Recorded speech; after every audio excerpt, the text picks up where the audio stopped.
દ્વારકામાં મધદરિયે ફસાયેલા માછીમારોનું રેસ્ક્યુ કરવામાં આવ્યું છે। કોસ્ટગાર્ડે દરિયામાં જઈને 13 માછીમારોનું રેસ્ક્યુ કર્યું છે। મધદરિયેથી પ્રતિકૂળ સ્થિતિમાં માછીમારોને બચાવી લેવામાં આવ્યા છે। માછીમારોને રેસ્ક્યુ કરી ઓખા બંદરે ખસેડવામાં આવ્યા છે। સંવાદદાતા હિતેશ ઠકરાર ફોન લાઈન પર છે। હિતેશ, માછીમારોને મધદરિયેથી તેમનું રેસ્ક્યુ કરવામાં આવ્યું છે, શું છે સમગ્ર વિગતો?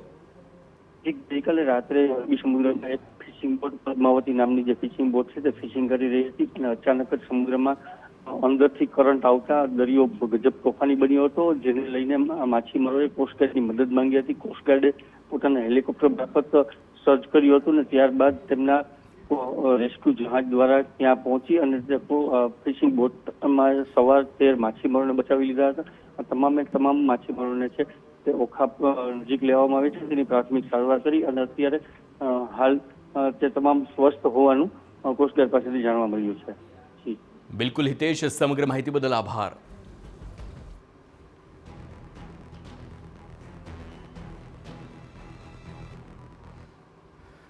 તો દેવભૂમિ દ્વારકાની વાત કરીશું। ખંભાળિયાનો ઘી ડેમ છલકાયો છે। ખંભાળિયામાં 24 કલાકમાં 18 ઇંચથી વધુ વરસાદ પડ્યો છે અને ચાલુ સિઝનમાં ઘી ડેમ બીજી વખત ઓવરફ્લો થયો છે। નીચાણવાળા ગામોને એલર્ટ રહેવા સૂચના આપી દેવામાં આવી છે। મહત્વનું છે કે અવિરત વરસાદ અને રેડ એલર્ટના કારણે જે પ્રમાણેનો વરસાદ હતો તેના કારણે ઘી ડેમ સિઝનમાં બીજી વખત છલકાયો છે।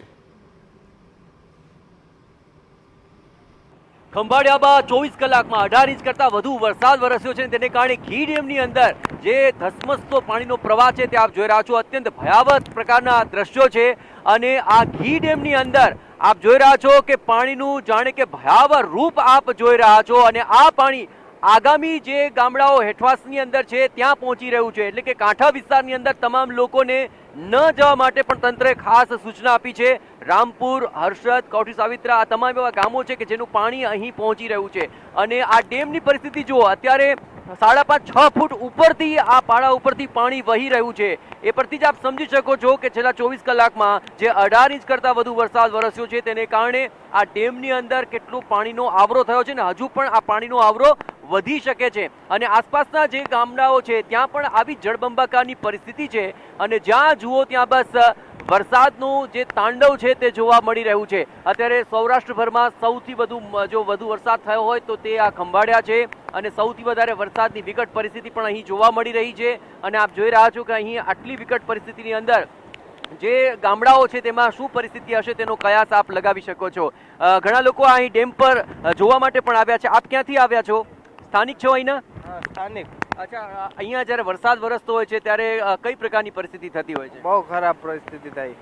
અચ્છા, આજુબાજુમાં કયા એવા ગામડા છે કે જ્યાં સૌથી વધારે વિકટ પરિસ્થિતિ? રામનાથ છે, પાછળ ખામનાથ, એ બાજુ ખરાબ પરિસ્થિતિ બહુ આવે પાણી ટૂંકમાં। અચ્છા, તો આખરે આસપાસના ગામડાઓમાં પણ ખૂબ વિકટ પરિસ્થિતિ હોવાનું સ્થાનિકો અહીં જણાવી રહ્યા છે, પરંતુ હજુ પણ આગળ જે જામ, રાવલ અને અન્ય તમામ ગામડાઓ છે કે જ્યાં પણ ખૂબ વિકટ પરિસ્થિતિનો સામનો લોકો કરી રહ્યા છે અને રેસ્ક્યુ કરવાની પણ ફરજ પડી છે।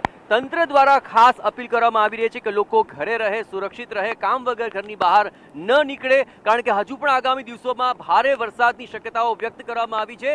ત્યારે તંત્ર પણ પોતાનું કામ કરી રહી છે પણ લોકો પણ સુરક્ષિત રહે તે માટે ખાસ અપીલ કરવામાં આવી છે। કેમેરા પર્સન નેટવર્ક પરમાર સાથે જયેશ પારકર, TV9 ખંભાળિયા। દ્વારકામાં ખોડિયાર ચેકપોસ્ટ હાઈવે પર પાણી ભરાયા છે। સુરક્ષાના કારણોસર હાઈવે પર NDRFની ટીમ તૈનાત છે અને ખંભાળિયાથી જામનગર જતા હાઈવેમાં નદીમાં ફેરવાયા છે। તો હાઈવે નદીમાં ફેરવાય હોય તેવા દ્રશ્યો જોવા મળી રહ્યા છે। વાહનો ફસાતા હાઈવે બંધ કરવાનો વારો આવ્યો છે। આ નિર્ણય લેવામાં આવ્યો છે। હાઈવે બંધ કરીને સુરક્ષાને ધ્યાનમાં રાખીને આ નિર્ણય લીધો છે। મહત્વનું છે કે NDRFના જવાનો પણ હાઈવે પર તૈનાત છે। તો દ્વારકાના ખંભાળિયામાં વરસાદી પાણી ભરાયા છે। યોગેશ્વર નગરથી મહાપ્રભુજીની બેઠક તરફ જતા રસ્તા પર નદી જેવો માહોલ જોવા મળ્યો। ભારે વરસાદના કારણે પૂર આવતા લોકોને અવરજવરમાં પણ મુશ્કેલી વેઠવાનો વારો આવ્યો છે। ધસમસતા પાણીના પૂરમાં જોખમી રીતે પસાર થવા લોકો પણ મજબૂર બન્યા છે। તે દ્રશ્યો જોઈ શકાય છે કેવી રીતે વાહન ચાલક ખૂબ જ કઠિનાઈથી આ પૂરગ્રસ્ત વિસ્તારમાંથી પસાર થાય છે। વાહન બાજુમાં મૂકીને ચાલતા જવાનો વારો લોકોને આવે છે। દેવભૂમિ દ્વારકા જિલ્લાના મુખ્ય મથક જામખંભાળિયામાં છેલ્લા 24 કલાકથી અવિરત વરસાદ વરસી રહ્યો છે ત્યારે મહાપ્રભુજીની બેઠક પાસે આવેલું જે યોગેશ્વર નગર છે તે યોગેશ્વર નગરમાં ધસમસતા પાણી જોવા મળી રહ્યા છે. આ સીધા જ દ્રશ્ય યોગેશ્વર નગરના છે.